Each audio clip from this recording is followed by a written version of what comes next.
I went into nursing in 1963, right? And that was barely, the late 50s were the renaissance of women's liberations from the suffragettes, right, in the early 20th century. And women really had three options: nursing, teaching, maybe being a librarian, maybe being a secretary. I think my parents' expectation was you go to nursing school to learn how to run a house and look after a family, but you don't actually make a career out of it. And so probably my class was the beginning of, most of us had major careers in nursing. I was born in England many years ago. We immigrated to the province of Quebec in 1948. My mother was a trained nurse in England, and I always wanted to be a nurse, except for 1 year when my father gave me $1 if I said I'd be a teacher instead. However, nursing won out. I graduated in 1960 from the Queen Elizabeth Hospital of Montreal. I started working at St. Paul's about a month after I arrived in BC, so that was in November of 1970. Came on the job market right in the middle of a recession, 1982. So I was very fortunate to land on my feet with a job at St. Paul's as Director of Nursing for the medical wards. And that coincided exactly with the arrival of our first patients with AIDS.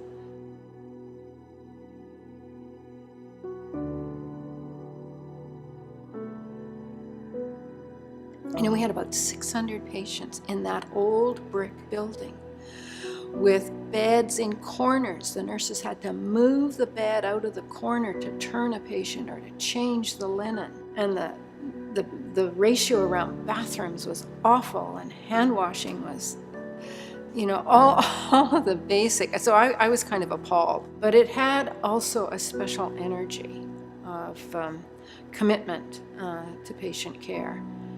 And we had very dedicated nursing staff. We had remarkable leadership from our medical staff. Dr. Rudy, as head of the Department of Medicine, had tremendous vision.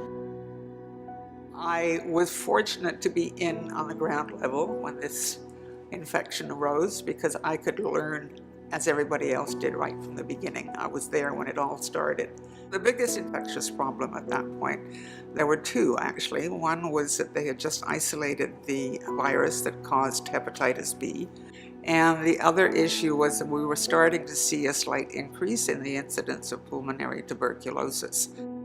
The very first patient we had that I remember was one of our own staff.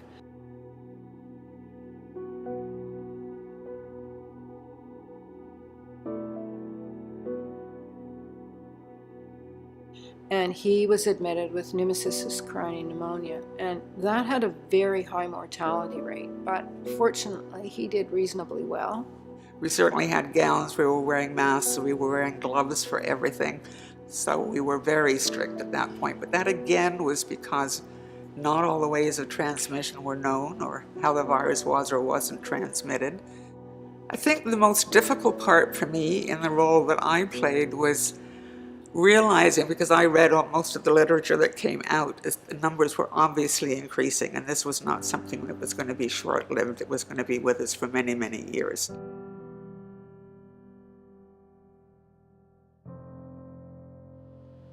AZT was actually an orphan cancer drug. So an orphan drug is too toxic to be used, or felt to be too toxic to be used for cancer.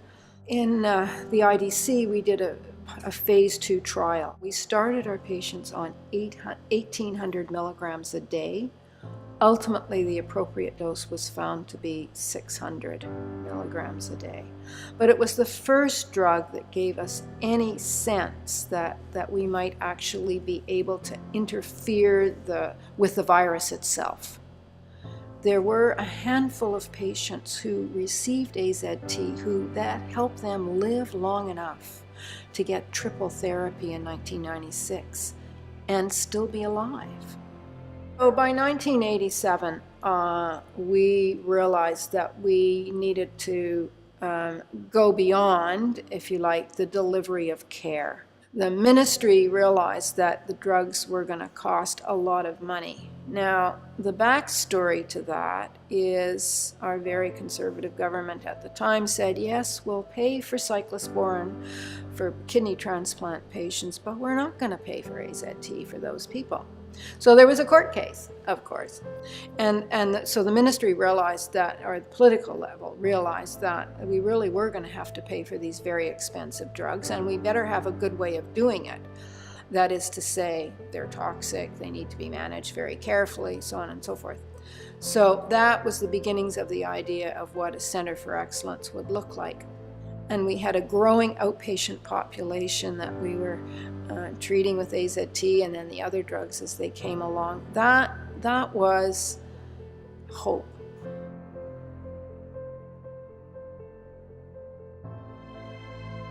When I came to my job, in my filing cabinet that I inherited was the file on palliative care. And St. Paul's had, partly because of the patient population, there was lots of dying.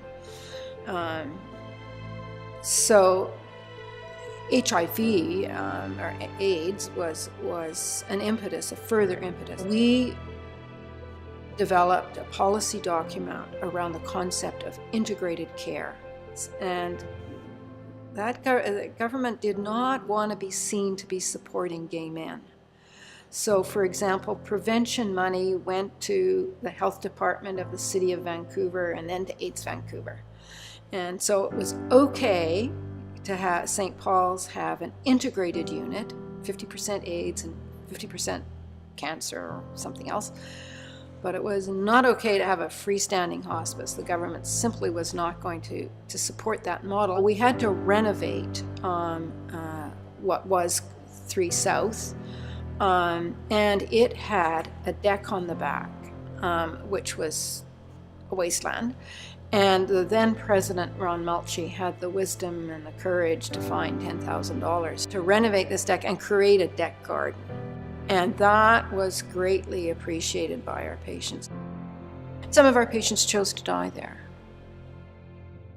It took about 6 months for the community to get their heads around we really could look after people and give people a peaceful death.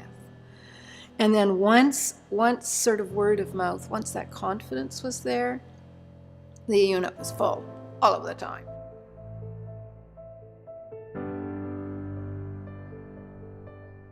I have absolutely nothing but compliments to all of the sisters who are still there. Part of the mission statement is that they would look after everybody in that area, regardless of race, creed, religion, etc. And they did.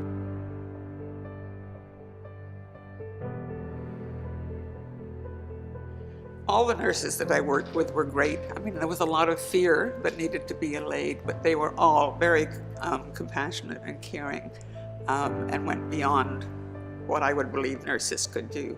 The leadership that nurses showed was really remarkable. It included the community nurses and the street outreach nurses of BCCDC. So the West End home care nurses did really remarkable home nursing, palliative care, often with a partner and a mum, and our physicians who did home visits. Was a young man who was actually from the island, delightful young man, and I got to know him because I did know another member of his family. And at one point his family went away for the weekend and they were a bit concerned about leaving him alone in the hospital overnight. And I said, well, I'm off on the weekends. I don't mind sitting with him during the night and, making sure he's comfortable, which I did, and I did it for 2 nights. And the second night, he was very confused, etc. And I just knew within myself that he wasn't going to be with us much longer. And the next morning, when I went home, I had said to the nursing staff, please give me a call if anything, goes worse for this chap, which they did. I was home and asleep for about 3 hours and the phone rang and I knew exactly what it was. And as you can tell, I was worse than I am right now and choking up. But his parents appreciated what I'd done. And it certainly made a big difference in my life that I had done it. Honoring all the people who died and honoring all the healthcare providers and the families who supported our patients is very important.